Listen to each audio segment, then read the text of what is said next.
Broadcasting to you from the heart of northern Minnesota, this is the Roger Radio Show. I am Roger Radio. And ladies and gentlemen, it's obviously kind of a little lonely right now because of Aegis's absence, but we are going to make the best of today's show right now. Now, if you remember in my second episode that I ever did, I talked about the people who have been nominated for the Rock and Roll Hall of Fame. Well, a couple days ago, they have announced who will be officially inducted in the Rock and Roll Hall of Fame. And there were some names that were there for who were going to be nominated, but it turns out for them, hopefully, to get into the Hall of Fame, that is no longer the case. So they'll have to try another time. So what I'm going to do right now for this episode is I'm going to take a look at, we're going to look at who are going to be inducted for the Hall of Fame, and we're going to see your reactions to it. If you guys have any reactions to some of these people, and if you think, if you know somebody who should be in the Hall of Fame instead this year, leave a comment below, and I'll respond as soon as I can. So what we're going to do is we're going to read this press release. The links to these links will be in the description below. It'll be the press release for the Hall of Fame inductions, and we're going to look at the bios for all the inductees who will be inducted into the Rock and Roll Hall of Fame as well.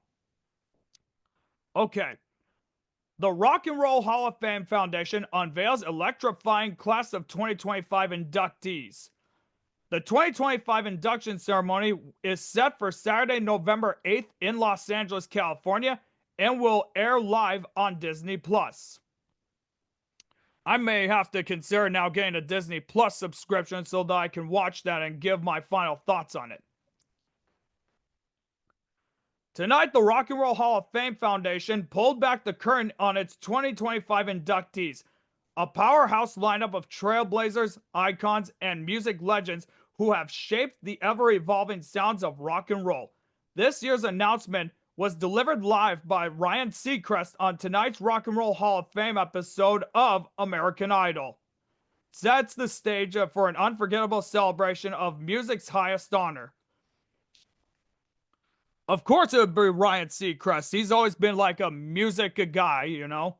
But as far as it goes for American Idol, go fuck yourselves. Fuck you! So there are 4 different categories of different people who will be inducted. First is the performer category, and those will be Bad Company, Chubby Checker, Joe Cocker, Cyndi Lauper, OutKast, Soundgarden, and the White Stripes.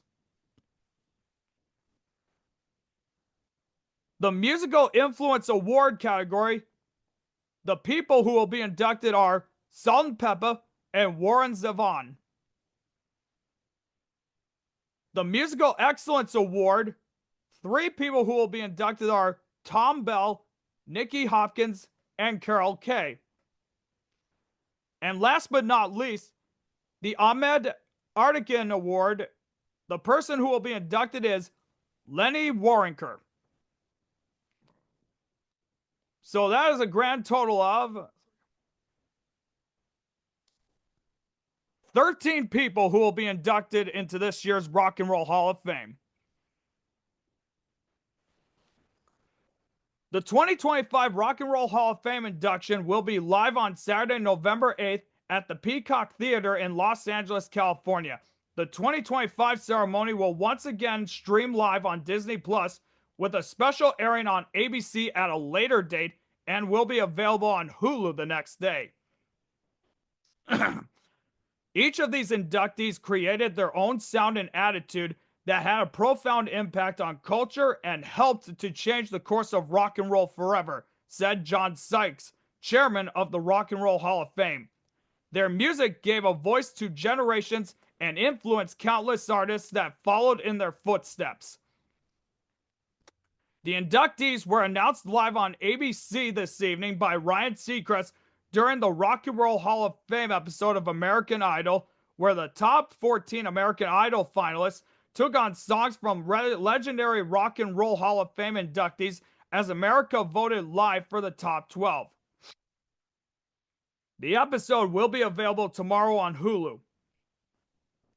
To be eligible for induction, an individual artist or band must have released its first commercial recording at least 25 years prior to the year of nomination.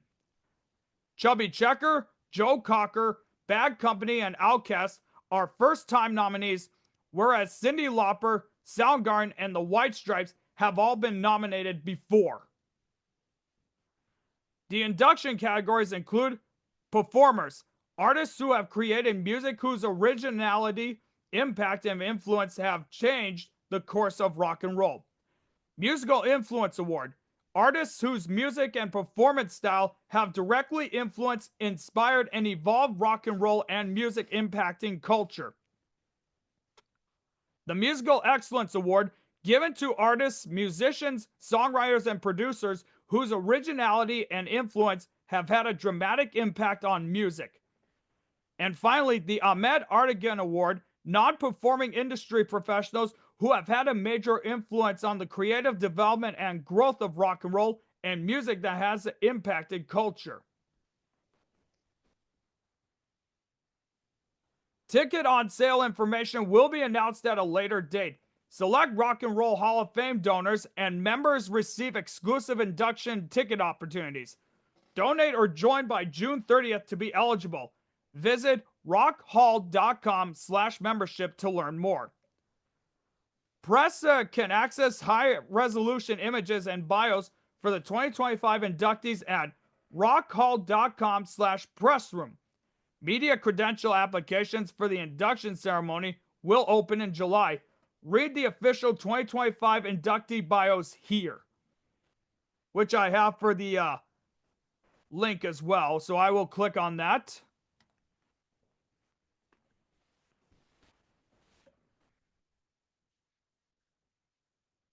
Alright, so there's going to be a lot of these bios that we are going to get into right now, and I'm going to read every single one of these, and I will give my thoughts on who I think does deserve it.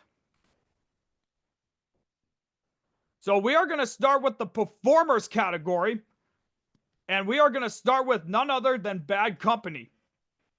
Hard rock's quintessential supergroup, Bad Company featured some of the most highly skilled musicians in 1970s rock and roll. Formed in 1973 in London by former members of Free, Mott the Hoople, and King Crimson, they stripped the music down to its elemental soul and groove, selling tens of millions of records and delivering FM rock and roll standards such as Bad Company, Can't Get Enough, Ready for Love, Feel Like Making Love, and Shooting Star. Vocalist Paul "The Voice" Rogers' raspy, muscular voice is often cited as one of rock and roll's best, ranked 55th in Rolling Stone's 100 Greatest Singers of All Time. It is well deserved. Like I said, he's one of the big voices that I remember very well. Guitarist Mick Ralph's high-grain guitar riffs and heavy phrasing were the primary force behind the band's hard rock sound, while bassist Raymond "Boz" Burrell brought a perfectionist mentality and jazz sensibility to the group. Drummer Simon Kirkle is considered a pioneer of modern rock and roll drumming with his Ringo-influenced backbeat and powerful groove comparable to that of Keith Moon and John Bonham. Fueled by this musical mastery, Bad Company's eponymous debut album reached number 1 and number 3 on the US and UK charts respectively, historically ranking on lists like Kerrang's 100 Greatest Heavy Metal Albums of All Time. Their next two albums, Straight Shooter and Run with the Pack, also reached the top 5 in both countries. Building on their success with radio-ready arena rock anthems, Bad Company experimented with a quieter, more introspective approach for Burning Sky and synthesizers and acoustic textures for Desolation Angels. The gamble paid off for Desolation, but the brightest stars burned the fastest, and this was the group's last top 10 album. Following 1982's Rough Diamonds, Bad Company disbanded. From 1986 to 1998, Simon Kirkle kept the rock and roll fantasy alive by reforming the band with a variety of new lineups and delighting their devoted audiences with reunion tours as recent as 2023. Rogers has also remained active to this day, including live performances with Jimmy Page in The Firm, Queen, Jeff Beck, and the revived Free. Bad Company's influence can be heard on the anthemic rock and roll of Guns N' Roses, Bon Jovi, Def Leppard, and Five Finger Death Punch. Their selected discography included Bad Company, let's see here, Can't Get Enough, Ready for Love, in their debut album Bad Company from 1974, Feel Like Making Love, Shooting Star, both from 1975 Straight Shooter, Silver, Blue, and Gold from 1976's Run with the Pack, Burning Sky from 1977's Burning Sky, Rock and Roll Fantasy, Gone, Gone, Gone from 1979's Desolation Angels, and finally Electric Land from 1982's Rough Diamonds. The inductees for the band are Boz Burrell, Simon Kirkle, Mick Ralphs, and Paul Rogers.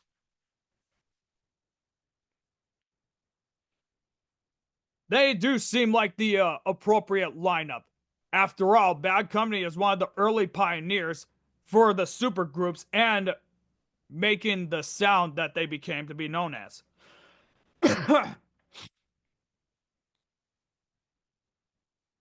So moving on to our next inductee is Chubby Checker for the performers category. Chubby Checker harnessed the explosion of youth culture in rock and roll's early years, combining the power of records, radio, television, and movies to engage a worldwide audience. The undisputed king of 1960s rock and roll dance crazes, Chubby Checker inspired millions to shake it all night long to hits like The Twist, The Fly, The Hucklebuck, The Pony, and Limbo Rock. Born Ernest Evans in Spring Gully, South Carolina, his family soon moved to Philadelphia, Pennsylvania, where he began singing vocal harmony on the street corner and learning piano at the Settlement Music School. He had an amazing ability to mimic the vocal styles of other singers, a skill that earned him his first single, The Class, where he imitated the sounds of Fats Domino, the Coasters, and Elvis Presley. The song caught the attention of American Bandstand host Dick Clark, whose wife Barbara was so impressed by Evans's Fats Domino impression that she suggested the similarly named stage name, Chubby Checker. So that's where he got the name from, Chubby Checker. Fats Domino, Chubby Checker. That actually sounds really cool. Checker signed to the legendary Cameo Parkway label and recorded a version of Hank Ballard and the Midnighters' 1958 B-side, The Twist. The song became a hit and a massive cultural phenomenon. On August 6, 1960, Checker appeared for the first time on American Bandstand, unleashing the dance move that would soon sweep the nation, and the crowd went wild. The song hit number 1 in 1960 and again in 1961, earning it the title of Billboard's most successful single of all time. From Main Street to the White House, suddenly everyone was doing The Twist. Checker charted 32 hits between 1960 and 1966, starring in 2 films, 1961's Twist Around the Clock and 1962's Don't Knock the Twist. That showcased his fluid dance moves and ability to inspire others to dance. He experimented in later years with folk music, psychedelic rock, and disco. In 1988, the hip-hop group Fat Boys returned to Checker to the top 40 by recording a rap version of The Twist. At least when you have people covering your songs or doing samples of your songs, you'll go back into the charts in no time.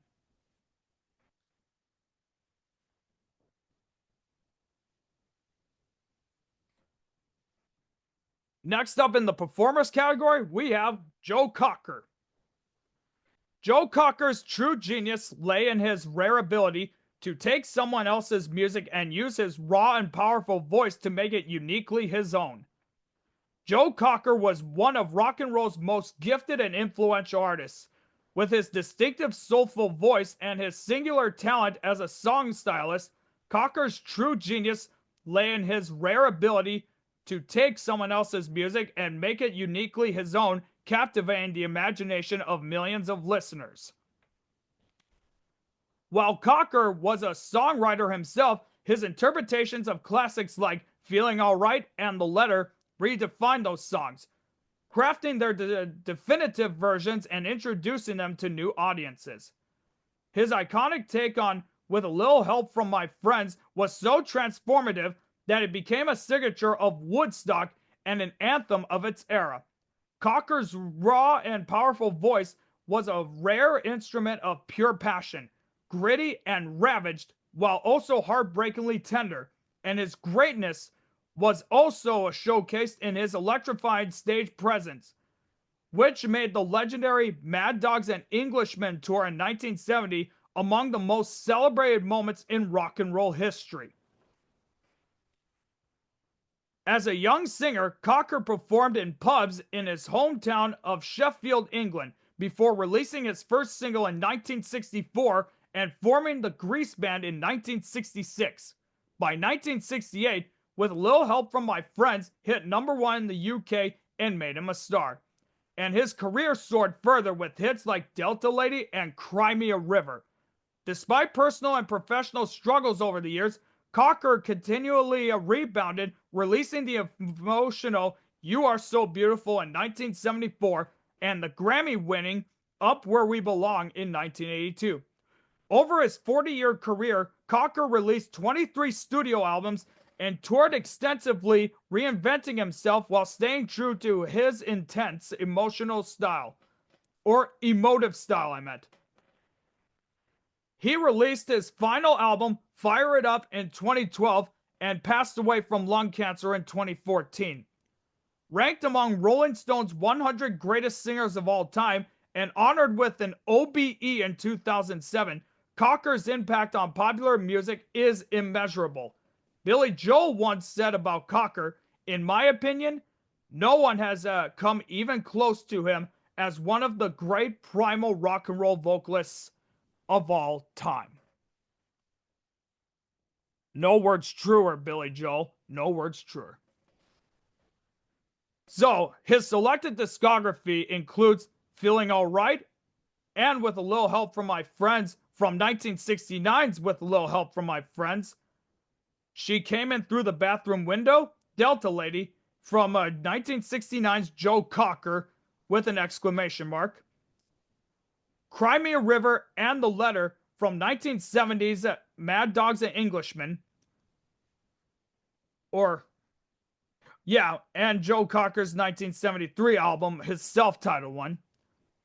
You Are So Beautiful from I Can't Stand a Little Rain from 1974. And Sheffield from 1982's Steel. 1982, Up Where We Belong, a duet with Jennifer Warnes and You Can Leave Your Hat On from 1986's Cocker. Unchain My Heart from 1987's Unchain My Heart.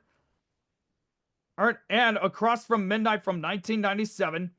Heart and Soul from 2004. Hymn for My Soul from 2007. Come Together from 2007. Hard Knocks from 2010. And of course, Fire It Up from 2012. A very impressive, lineup or discography indeed right there, in my opinion. Ugh.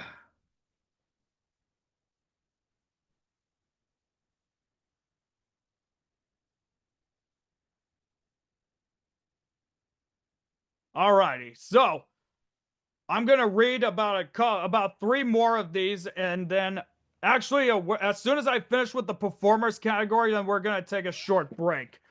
And I probably might get a glass of water or whatnot, folks. So All right, so to continue on, we got Cyndi Lauper next. In the performers category is Cyndi Lauper for next.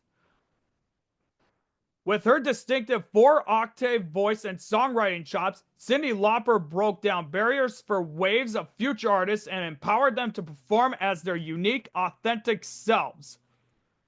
Lauper became one of the biggest stars of the 1980s with her eclectic mix of pop, rock, reggae, funk, and dance styles.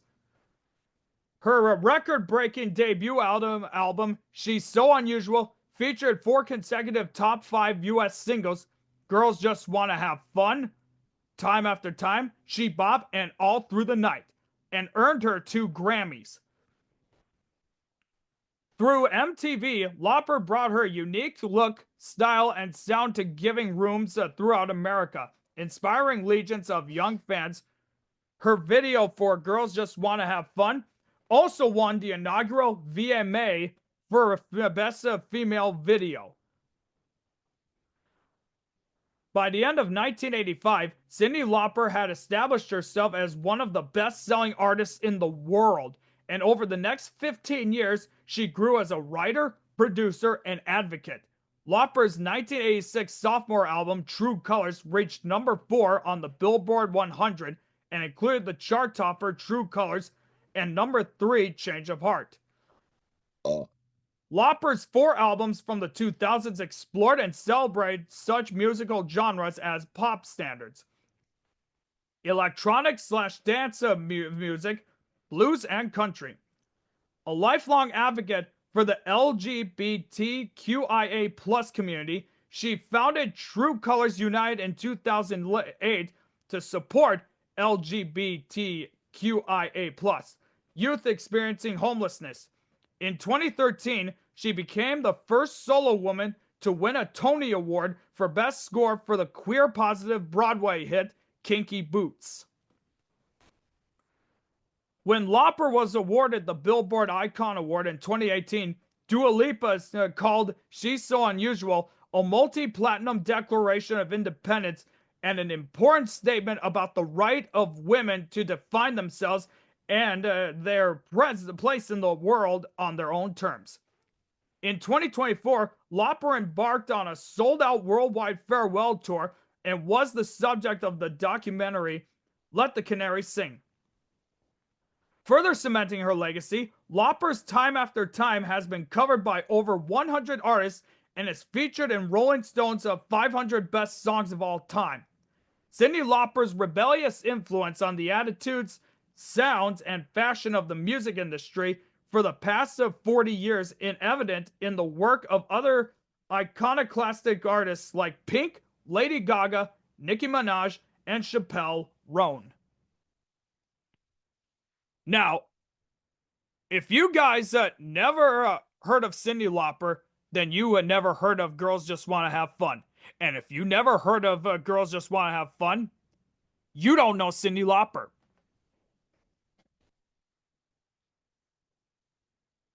Our next performer being inducted is OutKast.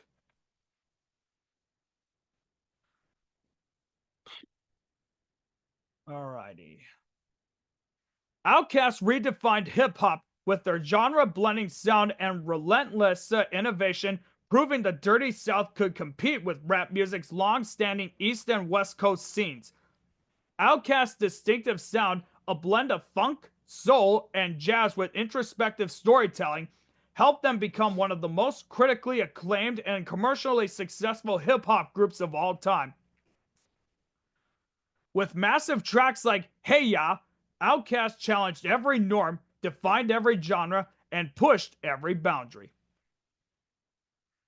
Andre 3000 Benjamin and Antoine Big Boy Patton formed OutKast in 1992 as 16-year-old high school students in Atlanta, Georgia. The duo would soon team up with local producers Organized Noise, and along with fellow schoolmates Goody Mob, they formed the Dungeon Family Collective. Together, they elevated Atlanta as a cultural and musical hub. In 1992, OutKast signed with LaFace Records, becoming the label's first hip-hop act. Their 1994 debut album, Southern Playalistic Cadillac Music, I don't know how the fuck I said that good.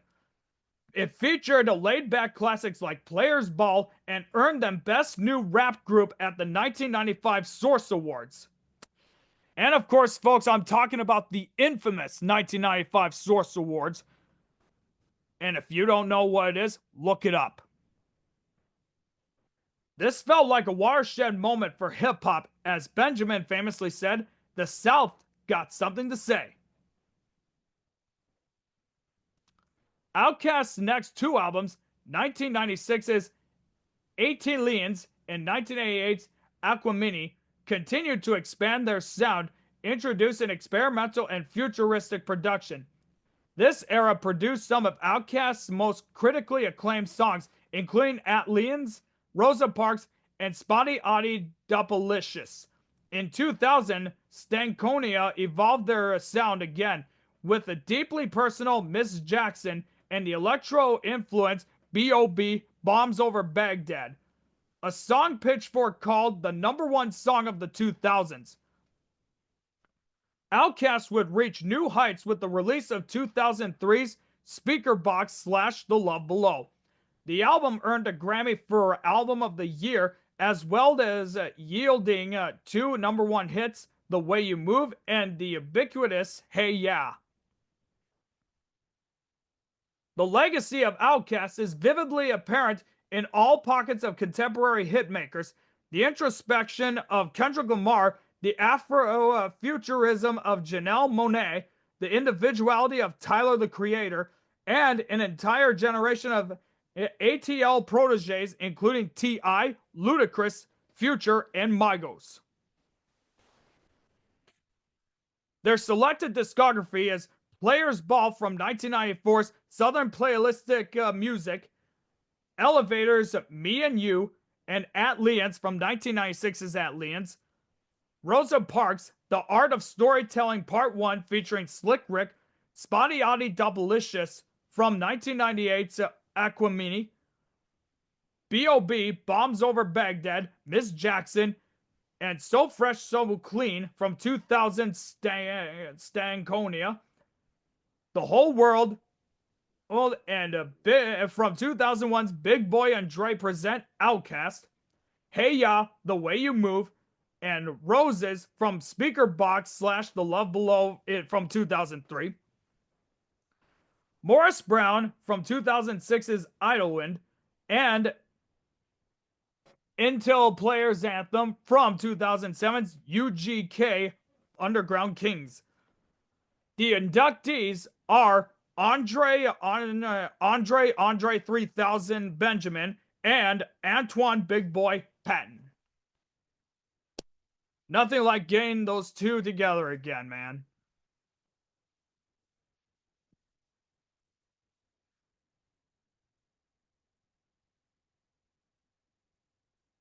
The next performers to be inducted are Soundgarden. Soundgarden ignited the grunge movement that radically changed rock and roll in the 1980s and 1990s. The band's raw power came out of the Northwest and flew in the face of a disconnected world, giving fans what they had long desired. A voice and a sense of belonging. A unique combination of alternative, metal, and punk, Soundgarden's compelling sound cemented their place in music history. In 1984, bassist Hiro Yamamoto formed Soundgarden with guitarist Kim Thayil, I believe, and singer Chris Cornell. And in 1986, the band appeared on the legendary Deep Six Seattle grunge compilation.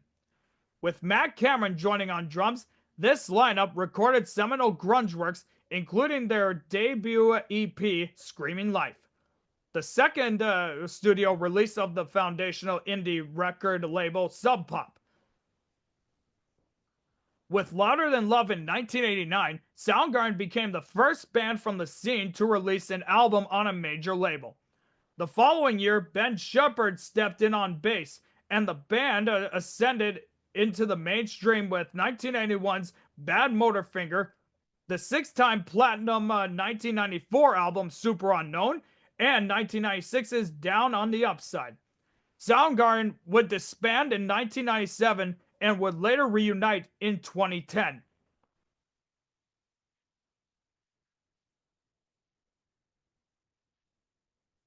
Drummer Matt Cameron's ability to balance groove with powerful, unusual time signatures is unrivaled, and Ben Shepherd's bass fills whatever role is needed.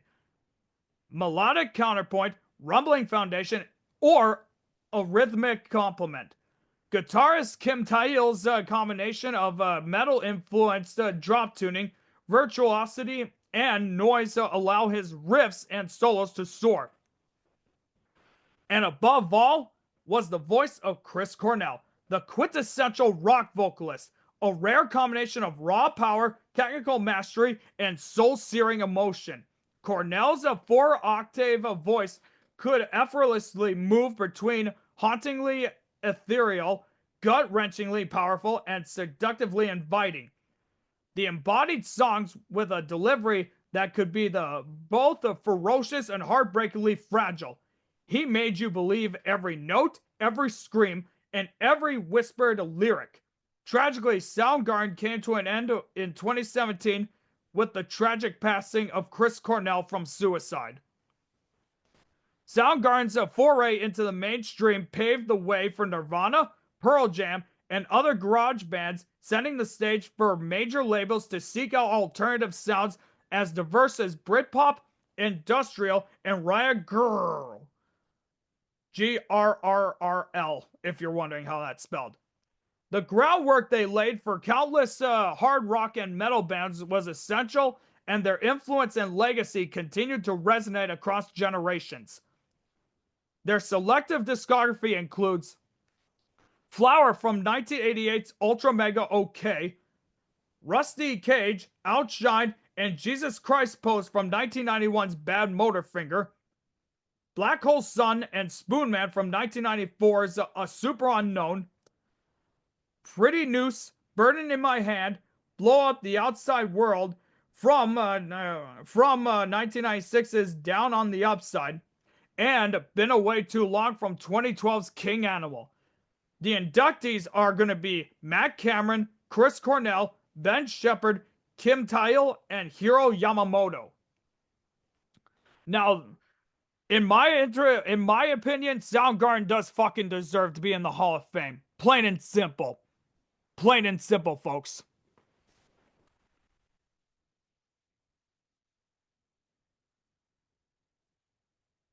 The final entry for the performers category will be the White Stripes. The White Stripes reimagined minimalist garage and punk rock for a new generation and brought blues into the 21st century. The band stripped down rock and roll to its essentials and delivered the uninhibited freedom that only the best music can offer. They proved that a band could create massive genre-defining sound with only 2 people, inspiring a wave of rock and roll revivalists and making a lasting mark on popular music. Guitarist Jack White, born Jack Gillis, and drummer Meg White formed the White Stripes in Detroit, Michigan in 1997. After releasing 3 blues-inspired albums on the independent label Sympathy for the record industry, the duo broke into the mainstream with a 2002 major label re-release of White Blood Cells. They promptly followed that album with their first proper major label debut, 2003's Elephant. After 2 more albums, 2005's piano-driven Get Behind Me Satan, and their highest charting album from 2007's Icky Thump, the band embarked on a Canadian tour as featured in the acclaimed documentary Under Great White Northern Lights. The White Stripes performed for the last time on the final episode of Late Night with Conan O'Brien before officially dissolving in 2011.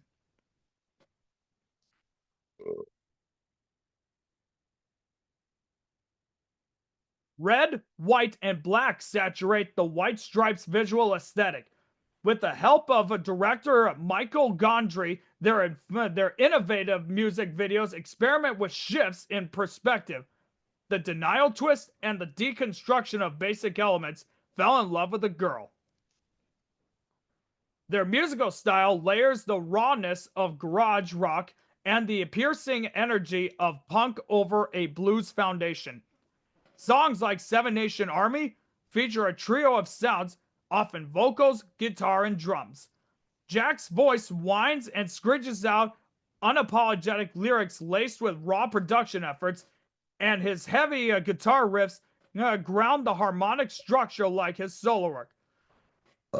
Tasteful while also frenetic and sometimes unhinged, fleshes out the overall texture. Meg's drumming is raw, powerful, and perfectly suited to the band's sound. Embracing a primal minimalist approach that gives the music its pulse and urgency, her pounding beats are the backbone of the band's signature style. Jack White told Rolling Stone, the whole point of the White Stripes is the liberation of limiting yourself. And a new generation is listening, from rock and roll duos Royal Blood and Deep Valley to bassist Karina Reichman and rapper Danny Brown. Their selected discography includes The Big Three Killed My Baby from 1993's The White Stripes, Death Letter and Distills from 2000, Ashtray Heart from 2000, Fell in Love with a Girl, We're Going to Be Friends from 2001's White Blood Cells, Seven Nation Army, Ballin' Biscuit, The Hardest Bun to Bun from 2003's Elephant, My Doorbell from 2005's Get Behind Me Sing, and Icky Thump from 2007's Icky Thump. The inductees are going to be both Jack and Meg White. My big question about this, honestly, is Meg White going to show up? Because I've been finding a lot of stuff online where people are saying, oh, I bet Meg White's not going to show up. Or she stated that she's not going to show up. I could be wrong, people. I could be wrong.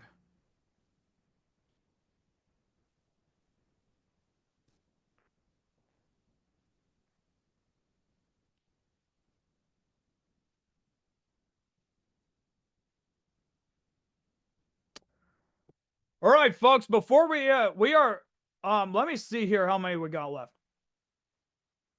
All right, we got about 6 more entries that we gotta read off. So before we read off the rest of them and go into the next categories, we're gonna take a short break right now. I gotta get some water in my throat to soothe it, you know, but don't go anywhere.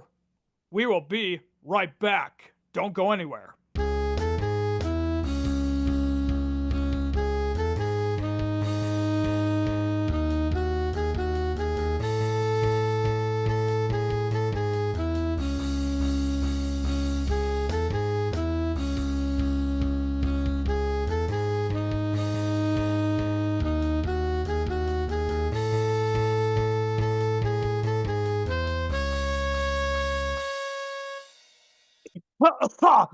Welcome back to the show that's dedicated to remind you that rock and roll is the greatest genre in the world and that adult contemporary music and pop music fucking sucks. This here's the Roger Radio Show.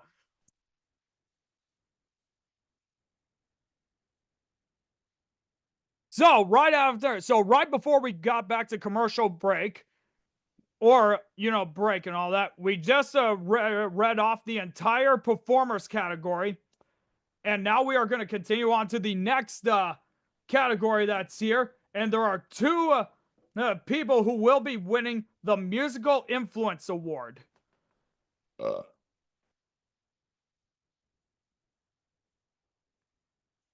You'll have to excuse me, I got a bunch of gas. And it's not coming from my ass. So the first entry for the Musical Influence Award is Salt-N-Pepa. And if I remember correctly, I think this is the same band that makes the song Shoop. And of course, the only reason I know is because of fucking Deadpool, because that's apparently his main song. My boy Wade Wilson. What can I say, right? Okay.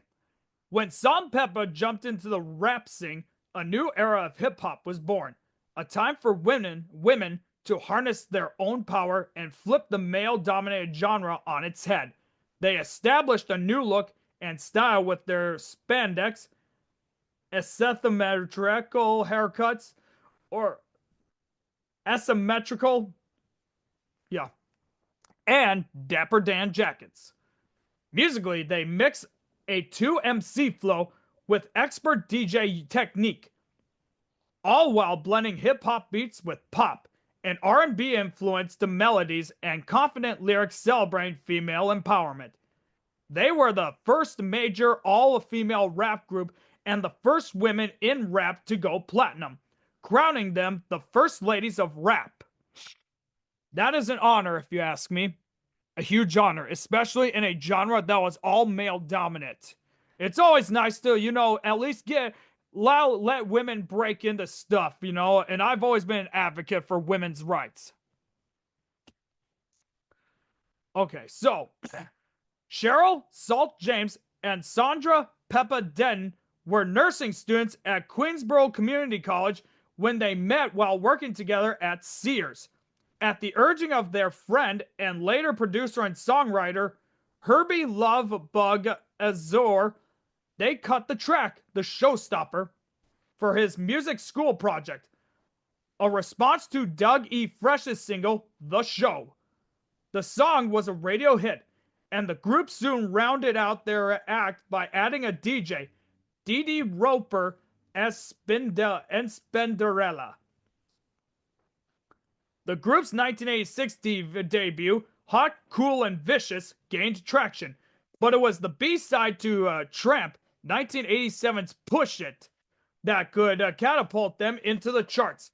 Peaking at 19 on the Billboard Hot 100, the song's real impact came with its nomination for Best Rap Performance at the Grammys in 1989. The award's first ever prize in the rap genre, and a re-released album with the hit track went platinum. By 1990, Salt-N-Pepa began to flex creative independence with their album Black's Magic, with Salt writing and producing Expression, their first track to top the Hot Rap Singles chart. Salt-N-Pepa spoke to a country shaken by the AIDS epidemic with Let's Talk About Sex, a brazen yet honest call for safety and agency. 1993's None of Your Business, off the group's LP Very Necessary, challenged the sexual norms and gender roles even harder, and the track's Grammy win, a first for women in rap, proved their message landed. Additional hot singles, What a Man with En Vogue, and the Salt-N-Pepa penned Shoop helped drive the album to 5 times platinum. Salt-N-Pepa received the Lifetime Achievement Award at the 2021 Grammys, the first female rappers to enjoy the honor. The group has inspired 5 decades of female MCs. MC Light said, "There's no way that I could say that I wasn't influenced by Salt-N-Pepa. Their undeniability, provocative, fresh style, and worldwide commercial success broke ground for women in rap." Sometimes you gotta have groups and musicians that can do that. They would be the ones who would be credited for breaking others into the industry. Or the people that would get into the industry would be inspired and would credit their inspirations. And to have a group like Salt-N-Pepa is an honor. So the second and final entry for the Musical Influence Award is none other than Warren Zevon. The only reason I know who Warren Zevon is because of the song Werewolves of London, which turned out Kid Rock fucking sampled for the song all summer long. And then all of a sudden someone said, "Have you heard the Warren Zevon version?" No. Check him out. And that's what I did. It's really good.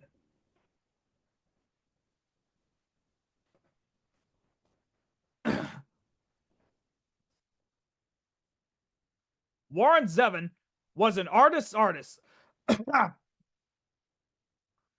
One of the most talented and significant singer-songwriters to emerge in the 1970s.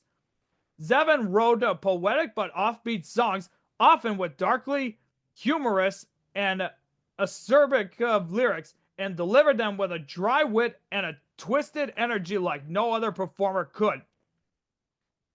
Throughout his career, Zevon built a devoted fan base and earned the respect of his great peers, including Bob Dylan, Bruce Springsteen, and Neil Young. Trained as a classical pianist, Zevon began his career in the 1960s as a composer of commercial jingles, a writer of pop songs, including 2 records by the Turtles, and a singer in the folk pop duo Lime and Cybele, followed by several years doing session work and touring with musicians, including the Everly Brothers. Zevon's self-titled debut album, released in 1976 and produced by his friend Jackson Browne, won glowing reviews from critics and admiration from artists including Linda Ronstadt, who covered 4 of its songs. The follow-up album, 1978's Excitable Boy, featured the smash hit Werewolves of London, which climbed the singles chart and earned Zevon a cult following that remained for his entire career.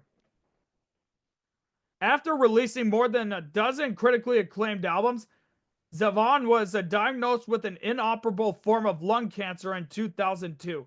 He spent the final months of his life completing his last album, 2003's The Wind, which featured contributions from numerous friends and admirers including Jackson Browne, Bruce Springsteen, Emmylou Harris, Don Henley, and Tom Petty.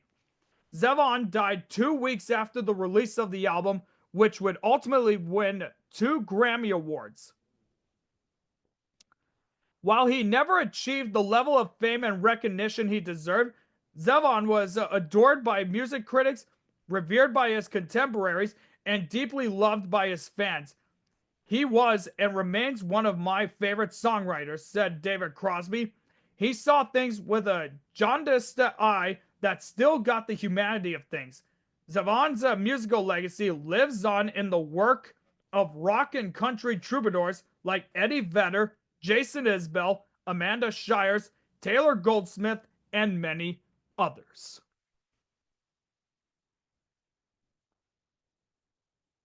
I honestly did not know that Jason Isbell and Amanda Shires were inspired by him or influenced by him.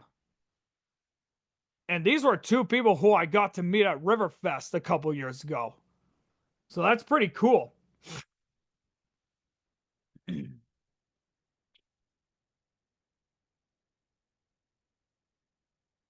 So next up we got the Musical Excellence Award that includes 3 entries and 3 people who will be getting those awards.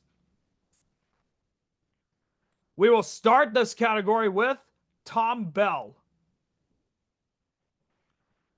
With a career that spanned more than 6 decades, producer, arranger, songwriter, and musician Thom Bell was, along with Kenny Gamble and Leon Huff, one of the mighty 3 figures in the creation of the Philadelphia sound, a brand of soul music typified by lush arrangements and sophisticated funk.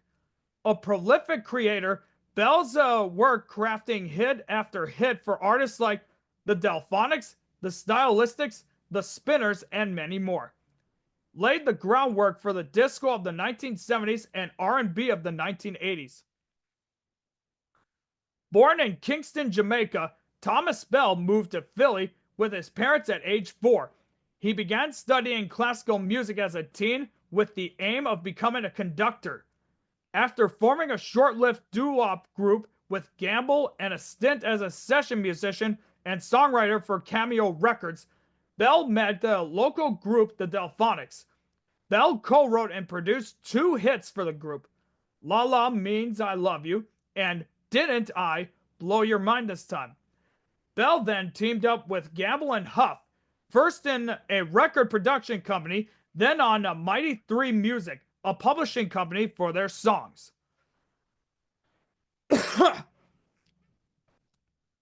Bell's classical training and love of unusual instrumentation, partially inspired by the distinctive film scores of Italian composers Ennio Morricone, set him apart from other soul writers and arrangers and resulted in songs that felt both fresh and timeless. This includes songs he co-wrote like I'll Be Around by the Spinners and Brand New Me by Dusty Springfield. Songs he arranged such as Backstabbers by the OJs and Me and Mrs. Jones by Billy Paul, and albums he produced for artists ranging from Dionne Warwick to Elton John to James Ingram. Thom Bell was inducted into the Songwriters Hall of Fame in 2006 and the Musicians Hall of Fame in 2016. Bell said, invariably, when other producers and musicians would say that my sounds were odd for R&B, I would just tell them, I don't do R&B, I do music.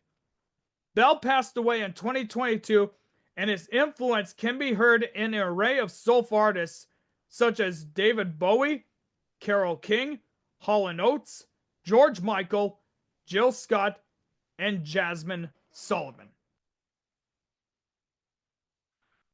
I guess I might have to tell my Aegis about this one. When Thom Bell influenced David Bowie. Hey, and Aegis, remember, is a diehard David Bowie fan.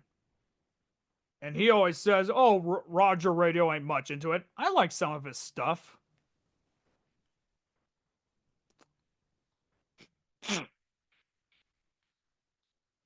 So the next entry for the Musical Excellence Award is Nicky Hopkins.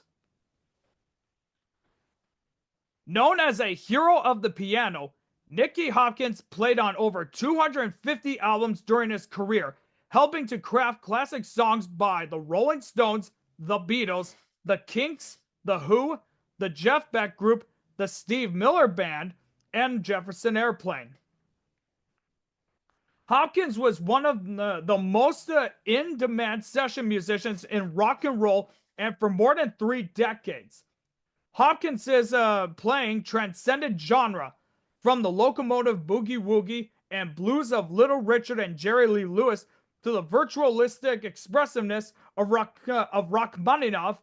Hopkins was known for finding the magical spaces between the guitars that would wind up filling out the song. Hopkins was only 16 in 1960 when he left the London Academy of Music to begin performing professionally with Screaming Lord Sutch and the Savages. Hopkins' formal training made him an asset as a session musician to legendary producers like Shel Talmy for The Who and the Kinks, Andrew Loog Oldham of the Rolling Stones, and George Martin of the Beatles.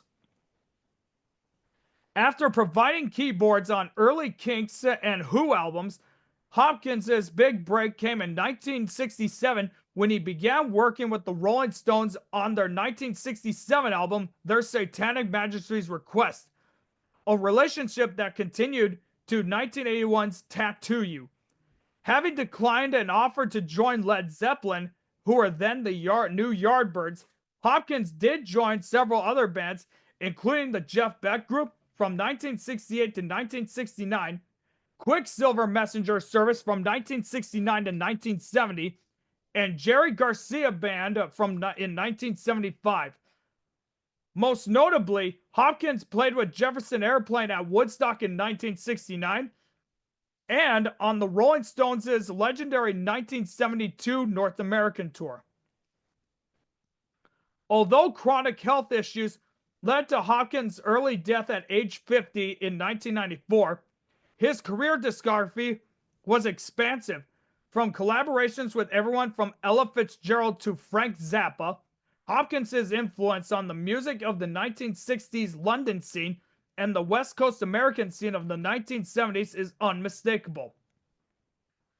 Hopkins' piano shaped the sound of the era and still reverberates today on essential songs like the Rolling Stones' Give Me Shelter, Jefferson Airplane's Volunteers, Jeff Beck's is Beck's Bolero, and Joe Cocker's You Are So Beautiful. What's there to say? I did not know that he did the piano work for Gimme Shelter, and it's my most favorite Rolling Stones song and probably one of my all-time favorite songs. And he even collabed with the likes of Frank Zappa, who is also another of Aegis's all-time favorite musician. And I even think that he collabed with Joe Cocker as well, who is also in this Hall of Fame class. Yeah, there is quite a bit of a connection there. Yeah, Hopkins, he has a really big resume here. The Who, Kinks, Rolling Stones, Beatles, Jeff Beck Group, you can't go wrong with that. That is a really good fucking resume. And that is why he deserves to be in the Rock and Roll Hall of Fame. So concluding the Musical Excellence Award category is Carol Kaye.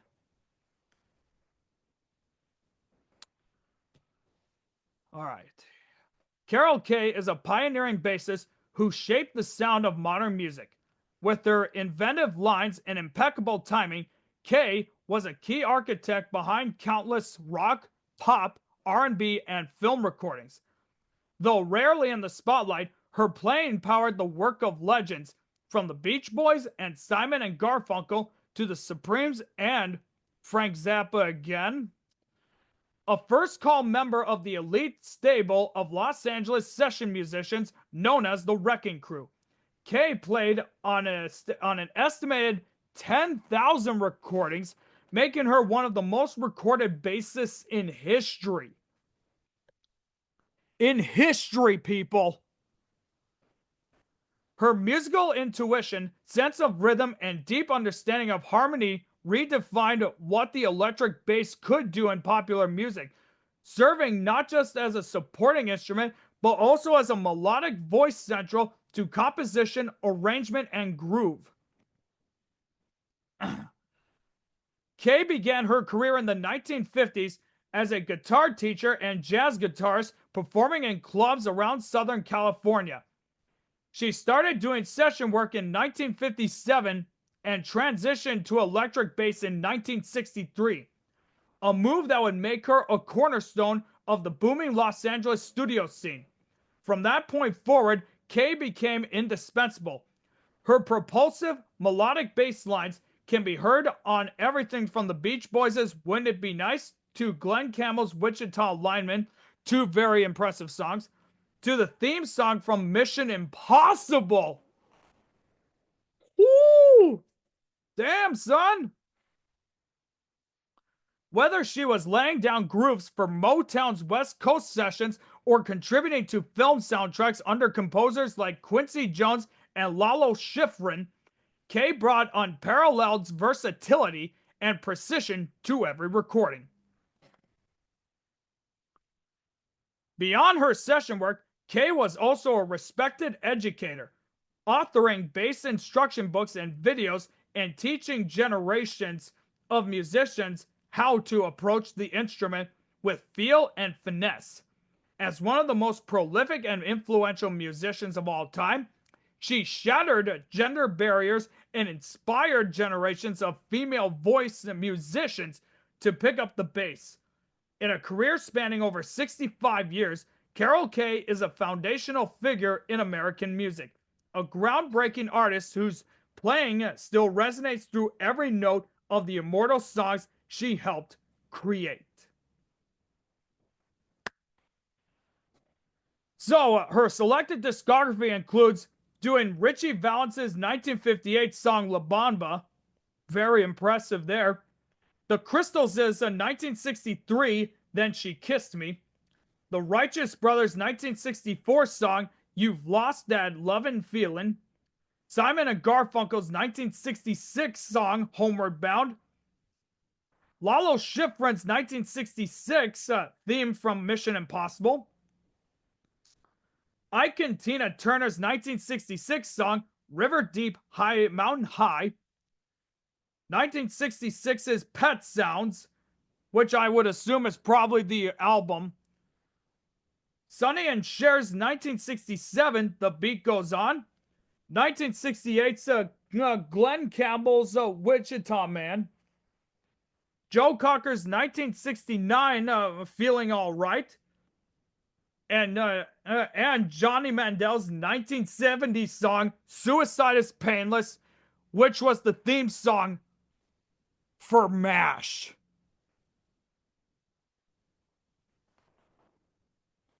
This is probably the most fucking impressive discography that I've seen right here.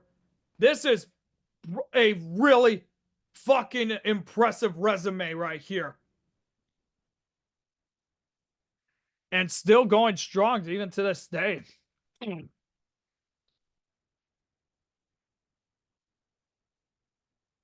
So, final entry is the Ahmet Ertegun Award. And only one person is getting that award, and that is Lenny Waronker. So let's do him, and then I'll give you my final thoughts on this. Lenny Waronker is celebrated for his artist-like first philosophy and transformative leadership. As head of AR and later president at Warner Brothers, he championed creative freedom for artists, forging an environment where musicians could innovate free from the confines of commercial pressure.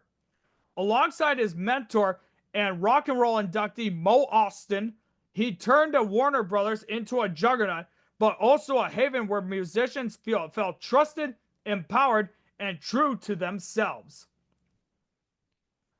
Waronker got the music bug at an early age. When he was 13 years old, his father Simon formed Levity Records. While in college, Waronker worked in the A&R department at Levity, eventually producing song demos for the label. I realized how important it was to get the song right, and get the vision of the songwriter right, remembers Waronker. Those demos led to an A&R job at Warner Brothers, where he would soon produce a pair of hit singles, the Mojo Men's Sit Down, I Think I Love You, and Harper's Bazaar's The 59th Street Bridge song, Feeling Groovy, in 1970. Waronker became head of A&R at Warner Brothers. Over the course of the next decade, he produced numerous acclaimed albums, including the groundbreaking debuts by Ry Cooder, Ricky Lee Jones, Maria Muldaur, Randy Newman, and Van Dyke Parks. His production of the Everly Brothers' autobiographical album Roots in 1968 contributed to the growing country rock movement. In 1982, Waronker was appointed president of Warner Brothers, ushering in a seismic sea change for the music industry. A label president who came right from the studio, Austin recalls. It was a very important statement. It was clearly an effort on our part to say that this is a company that is about music. Under the dual leadership of Austin and Waronker, Warner Brothers thrived, becoming one of the most successful record companies in the world. In 1996, Waronker co-founded DreamWorks Records, where he would launch the careers of Nelly Furtado, Elliott Smith, and Rufus Wainwright. Through it all, Waronker remained steadfast in his belief in artistry and quality. I have always been dedicated to quality and understanding the artist and the artistic vision, he has said. Those really are the most important issues as opposed to sales. Lenny Waronker gave artists a home, nurtured their sound, and redefined leadership within the music industry. His records redefined genres and outlasted trends. He was a visionary producer, a trusted tastemaker, and a champion of artistry. I'm not your typical record executive. I think that's one of the reasons it works.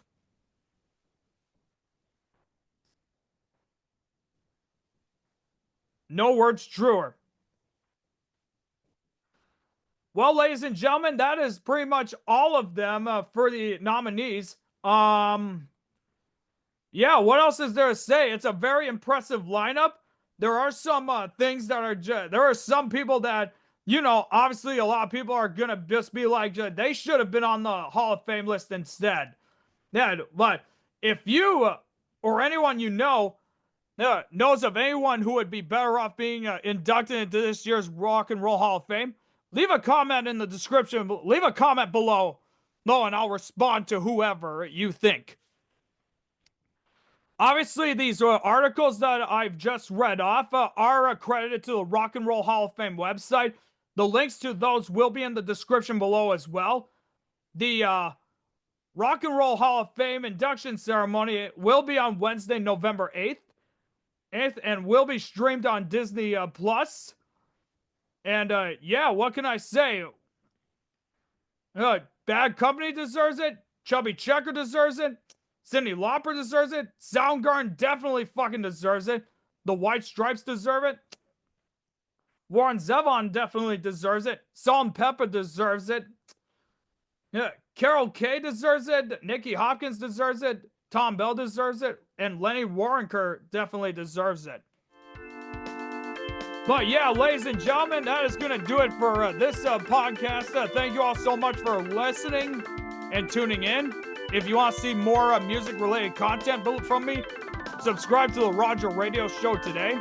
And if you want to see more content from me on anything else, be sure to also subscribe to the Intermission Group channel too. I often collab with my co-host Aegis on Levity on there as well. So be sure to go give that channel subscribe today. And hit the bell to be notified when we upload, man. It's good stuff. But ladies and gentlemen, thank you all so much for listening in to today's podcast. And until next time, ta-ta for now.